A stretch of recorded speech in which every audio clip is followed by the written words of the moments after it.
Crônicas do Amanhecer.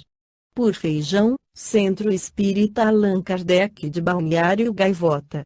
Balneário Gaivota, 7 de outubro de 2024.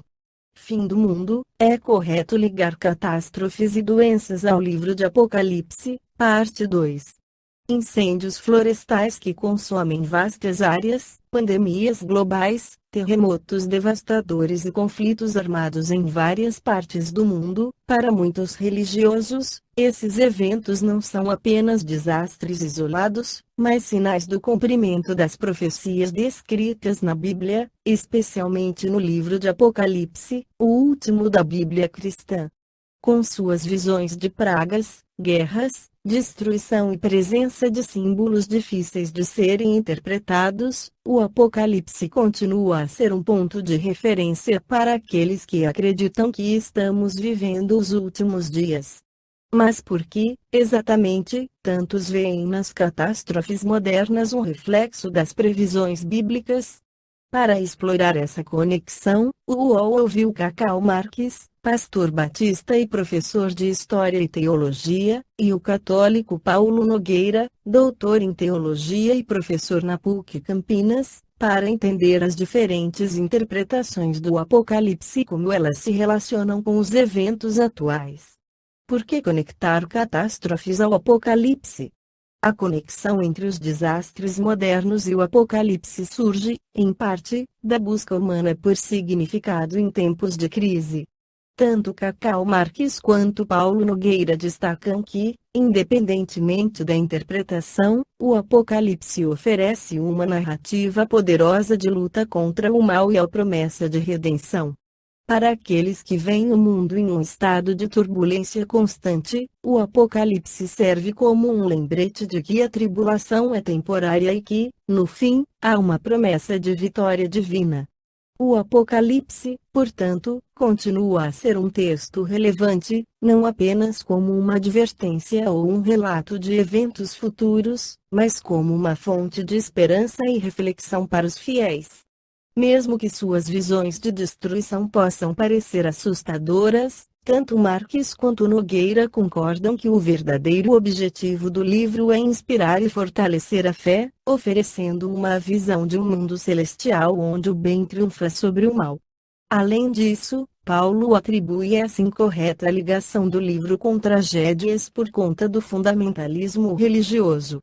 Para o professor, só podem dar valor a um texto altamente simbólico como o Apocalipse caso ele se refira a fatos concretos.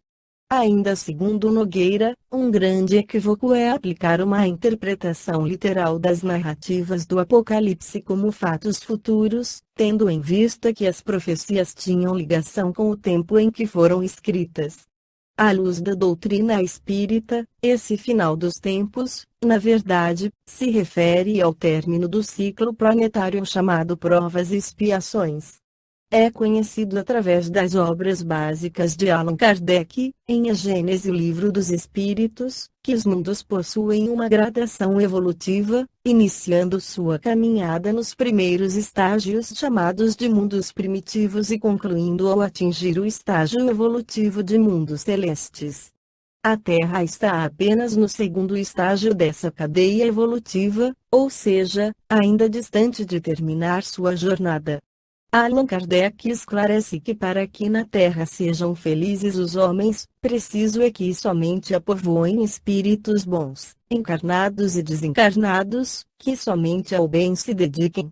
Havendo chegado o tempo, grande emigração se verifica dos que habitam, a dos que praticam o mal pelo mal, ainda não tocados pelo sentimento do bem, os quais, já não sendo dignos do planeta transformado, serão excluídos, porque, senão, lhe ocasionariam de novo perturbação e confusão e constituiriam obstáculo ao progresso.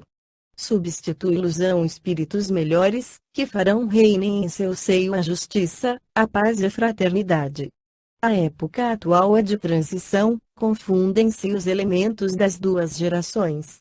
Colocados no ponto intermédio, assistimos à partida de uma e à chegada da outra, já se assinalando cada uma, no mundo, pelos caracteres que lhes são peculiares.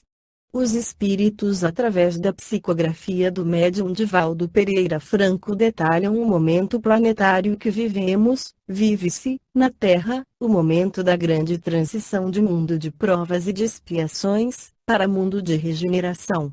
As alterações que se observam são de natureza moral, convidando o ser humano à mudança de comportamento para melhor, alterando os hábitos viciosos, a fim de que se instalem os paradigmas da justiça, do dever, da ordem e do amor.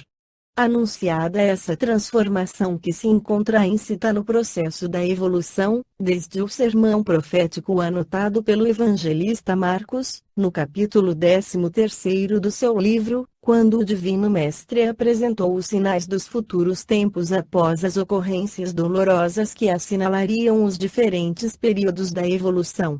Então fica claro que o planeta não será destruído na sua forma física, mas que sofrerá uma mudança em sua psicosfera.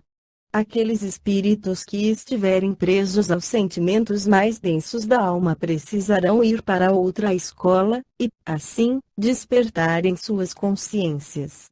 O mundo e as relações interpessoais deverão ser de amor e baseados na cooperação entre os povos, e os anseios coletivos, sobrepor aos individuais. Essa revolução planetária faz parte do planejamento feito pelo Mestre Jesus há cerca de 4,5 bilhões de anos.